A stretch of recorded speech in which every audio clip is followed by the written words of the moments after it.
মাঝের গ্রামে পেটি পেটি মদ সহ গ্রেফতার এক ব্যক্তি। নির্বাচনী আবহে কড়া নজরদারিতে পুলিশ।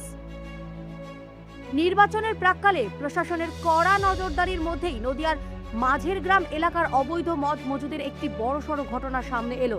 গাংনাপুর থানার পুলিশ গোপন সূত্রে খবর পেয়ে অভিযান চালিয়ে এক ব্যক্তির মোটর ঘর থেকে বিপুল পরিমাণ দেশি মদ উদ্ধার করেছে। জানা গেছে উদ্ধার হওয়া মদের সংখ্যা মোট 109 বোতল, যা পেটি পেটি করে মজুত করে রাখা ছিল। পুলিশ সূত্রে খবর, নির্বাচনকে কেন্দ্র করে ইতিমধ্যেই এলাকায় সমস্ত লাইসেন্সপ্রাপ্ত মদের দোকান নিয়ে রয়েছে বিধিনিষেধ। সেই সুযোগে অবৈধভাবে মদ মজুত করা হচ্ছিল বলে প্রাথমিকভাবে সন্দেহ করছে পুলিশ। গোপন সূত্রের তথ্যের ভিত্তিতে গাংনাপুর থানার একটি বিশেষ দল মাঝের গ্রামের এলাকায় হানা দেয়। অভিযানে ওই ব্যক্তির বাড়ির মোটর ঘর তল্লাশি চালিয়ে পুলিশ বিপুল পরিমাণে মদ উদ্ধার করে। এই ঘটনায় অবৈধভাবে মদ মজুদের অভিযোগে এক ব্যক্তিকে গ্রেফতার করা হয়েছে। উদ্ধার হওয়া সমস্ত মদের বোতল বাজেয়াপ্ত করেছে পুলিশ।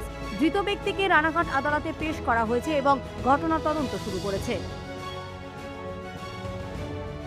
পুলিশ এখন খতিয়ে দেখছে ঠিক কী উদ্দেশ্যে এত পরিমাণ মদ মজুত করে রাখা হয়েছিল। নির্বাচন চলাকালীন সময়ে এই মদের সম্ভাব্য ব্যবহার নিয়েও তদন্ত চলছে। অনুমান করা হচ্ছে ভোটের সময় অবৈধভাবে মদ সরবরাহ বা বিতরণের পরিকল্পনা থাকতে পারে।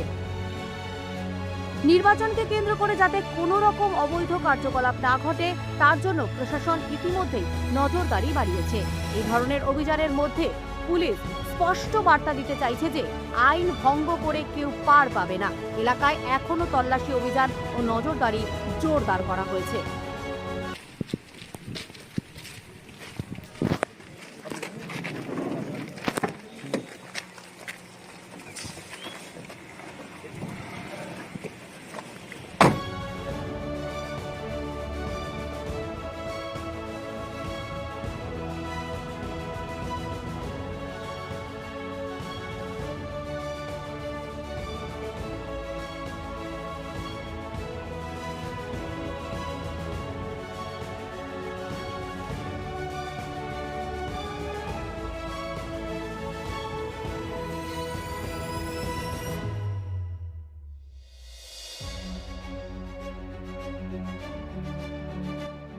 ব্যুরো রিপোর্ট, বর্তমান ভারত।